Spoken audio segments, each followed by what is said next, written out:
नमस्कार, आप देख रहे हैं राष्ट्रीय जगत विजन न्यूज। मैं हूं आपके साथ वीना। छत्तीसगढ़ के गुंडरदेही में तंत्र मंत्र साधना के लिए एक कब्र से छेड़छाड़ का सनसनीखेज मामला सामने आया है।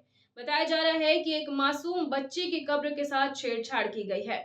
आपको बता दें कि इस घटना के बाद ग्रामीणों में भारी आक्रोश का माहौल है। गुंडरदेही थाना क्षेत्र अंतर्गत हल्दी चौकी के ग्राम माहुदबी में 3 वर्षीय मासूम प्रिया साहू की कब्र से छेड़छाड़ का मामला सामने आने के बाद पूरे गांव में सनसनी फैल गई है।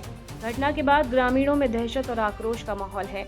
जानकारी के अनुसार 9 अक्टूबर 2025 को प्रिया साहू का निधन हो गया था, जिसके बाद परिजनों ने उसे गांव के मुक्तिधाम मार्ग के पास दफना दिया था। रविवार की सुबह खेत की ओर जा रहे ग्रामीणों ने दफन स्थल को अस्त व्यस्त देखा। मौके पर कटा हुआ नींबू, मिट्टी के दिए, चावल, अगरबत्ती और मांस का टुकड़ा पड़ा मिला। इन वस्तुओं को देखकर ग्रामीणों ने तंत्र मंत्र की आशंका जताते हुए पुलिस को सूचना दी। सूचना मिलते ही हल्दी चौकी पुलिस मौके पर पहुंची और जांच शुरू की गई। मृत बच्ची के पिता ने चौकी प्रभारी को आवेदन सौंपकर कब्र की खुदाई कर जांच कराने की मांग की।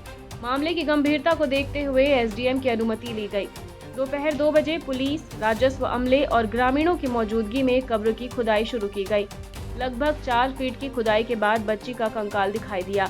जब आगे सावधानी पूर्वक जांच की गई तो पाया गया कि कंकाल से सिर गायब है। ये दृश्य देखकर वहां मौजूद लोगों में भय और आक्रोश फैल गया। पुलिस ने परिजनों की शिकायत पर पंचनामा तैयार कर बीएनएस की धारा 301 के तहत अपराध दर्ज कर लिया है। अधिकारियों का कहना है कि मामले की हर पहलू से जांच की जा रही है और तंत्र मंत्र के नाम पर दहशत फैलाने वाले अज्ञात आरोपी की तलाश की जा रही है। गांव में घटना के बाद से सुरक्षा बढ़ा दी गई है और पुलिस ग्रामीणों से अफवाहों पर ध्यान न देने की अपील कर रही है। फिलहाल खबरों में इतना ही। अपडेटेड रहने के लिए हमारे चैनल को सब्सक्राइब कर लीजिए। नई खबरों के नोटिफिकेशन के लिए बेल आइकन जरूर दबाइए। नमस्कार।